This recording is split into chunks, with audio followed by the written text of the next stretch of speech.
back to another Short and Sweet, where the reviews are short. And it's really sweet that they shared it with us. It's really sweet that the Michter Distillery shared with us their new barrel strength rye. Big fans of the Michter's 10 rye Yes. and the Michter's 10 bourbon. Barrel strength rye, though, real excited about this one. 110.2 proof. For our particular bottle. For our particular bottle. They will range, I think the press release says 110.5 or somewhere about there. Is the average. $120 on the shelf, so that is, pricey. We are talking a barrel strength. We are talking a rye. Right. Those are two factors which are going to play up price. Also, Michter's products are pretty highly sought after. Now, they don't give the mash bill on this, but they do give us clues that this is, not exactly a barely legal rye, though it may be, but they call it a Kentucky-style rye, which I think is in the 50% rye. So it still means that I would say it's probably no more than like mid-70s%. Oh, if that, yeah. I would say that. Lower than that. Lower rye. Lower than that. So it does have a decent amount of corn in here. So if you're a person who's like, I don't like ryes, you should maybe give this one a try, especially if you like cast strength. We'll give you some notes here today to see if that's what you like. Yes. Yes. That's my note. And scene. Oh, thanks for watching, everybody. You can like and subscribe. That's good, and I can tell it's not anywhere near a 95.5. I was gonna say, it's not giving just outright punch you in the face rye. From the nose, I wouldn't say, oh, this is just a bourbon. Right. Like that. There's definitely some pepper and clove on the nose. Not aggressively so, but it's there. Maybe a little bit of dill? Perhaps. I also get a lot of the barrel influence, which to me would either, just from the nose, be like, okay, so is this older or is this higher proof? Because I'm getting a lot more wood. Yeah, some of the standard rye effervescence, but, I'm not completely cleared up. It's not like a Vicks Vapo Rub or anything, but I do get how, it's got a lot of that forest in there. It's a good nose. I'd like to taste it now. To your health. That's a lot. There's a lot going on there. Oh my. Oh, I'm gonna need a second sip. I mean, I'm gonna take one no matter what. The first thing I noticed was the mouthfeel, especially for something that is barrel proof.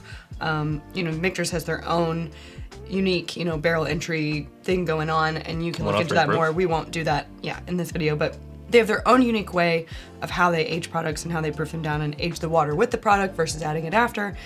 And I think that's what keeps something that is higher proof to be so approachable. It feels viscous still. Yes. But it's not like super hot. Correct. That, and they're a very proprietary place. I was just noticing before we start rolling here on the back here how they talk about this single barrel rye has been mellowed by our signature filtration. So, which we also have zero information about. We did a kind of a special tour. It was like a media thing, and we were walking through the facility, and they would tell us numerous times, phones away, please. No recording this part. This part is off limits. So they tell you what they can, but there's other stuff where it's like, nope. So this is under lock and key. Yeah. I think the first thing that popped into my head was mouthfeel. Up front is very oily. I would say almost even buttery. Then it goes into this like more of a baking spice, and I would say like, in terms of how the rye is expressing itself, to me, it is coming through in more of a clove, dry pepper way, and then into the oak on the finish. And so that's kind of the journey that I'm going on. I'll say this, and this is weird, maybe because it's Girl Scout cookie season, but I really want to pair this with a Thin Mint. It's begging for a Thin Mint. Oh God, I wish we had some. You know who could fix that? Girl Scouts? You. Oh, okay. I do think that popped in my mind because there is a little bit of mint there, and that was more on the finish. Like, I haven't taken my second sip yet even. It really settled in, and it's like... I can see I see where you're going with that. But also maybe the chocolate too. Yeah, and I think it's not, this is not so same as a Thin Mint, but it would be very complimentary to Definitely one. complimentary. I missed them Get your Thin Mint at fix the grocery. But well, I don't know how you missed them. Every time I went in there, it was like, do you take our cookies? I was like, no. You cannot hit children. They will not allow it. No, I'm just kidding. I would never hit a child. Unless they're charging me $8 for a box of cookies. No, I would for a Thin Mint. No, I'm just kidding. No. What would you do for a Thin Mint? I'd punch your Girl Scout. We should probably take a break right there and let you know about our home on the internet. It's whiskyambitions.com. It's where you can get the long sleeve, still some long sleeve weather out there. This is technically a short sleeve that you're wearing over a long sleeve strap. That's the right. Glencairns that we're drinking from, hats, hoodies, bottle cut candles, elemental elixir cocktail syrup, and more. Always coming soon at whiskyambitions.com. And you can become a patron at patreon.com/itsbourbonnight and join our community for as little as $1 a month. And that $1 or more gets you access to our exclusive barrel picks, opportunities to go on trips, do meetups, discounts on that merch that Chad was talking about, and after the episode exclusives, lots more in addition to that. Just for the record, we don't hate Girl Scouts or kids in general. I feel like we really need to clear that up. Like, people are like, well, I would have support you, but you I'm just... okay to go on the record like, by you guys saying just we said do some not... questionable things. Yeah, we'll be right back.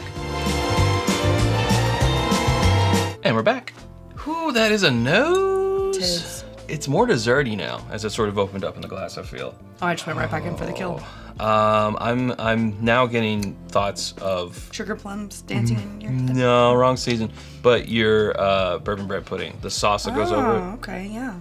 That does have a lot of baking spice in it. It is kind of butterscotchy. For sure. So that kind of makes sense. Yeah, I'm definitely getting more of that mouthfeel you were talking about on the second sip. It is very, very buttery. For me, that's the highlight. Again, that a lot of times barrel-proof products will have a better mouthfeel because no water has been added after the fact. I do feel like that's that's happening here. I'm loving the Kentucky style rye, whatever that might be. I've heard other distilleries, they say 56% Oh, rye. that's the Kentucky style. That's why I said I feel like it's in the 50s. Loving the caramel there that's there. The barrel influence more so on the finish. Second sip, I'm starting to get a little bit of hug. Now, for me, I'm a big Michter's 10 rye fan. So if I was gonna choose, I feel like I would lean a bit more that way. And I say that for a couple of reasons. I really like the balance of flavor in the 10-year, but with the proof brought down, for ryes, I feel that they don't have to be quite as old or they do not have to be high proof in order to get their point across, right? Like, it's not like with bourbon where generally we find, not always, but generally we see that age and proof kind of tracks with flavor. I don't always feel that way with rye, and so I think in terms of the way Michter's executes their ryes, the 10-year rye is more up my alley in terms of how it expresses itself. Okay. How they express it. Barrel proof, even not being that high at 110, Right. is a lot. I think for me, on the finish, those, really dialed up baking spices, that oak, it's very good. But if I know that the 10-year rye's out there, and so my mind, I find myself being like, but I want that. So the thing is there's no age statement on this one, so we don't know what the year difference is. All we can guarantee is it's at least 4 years old. So there's a 6-year potential difference between this and the 10-year.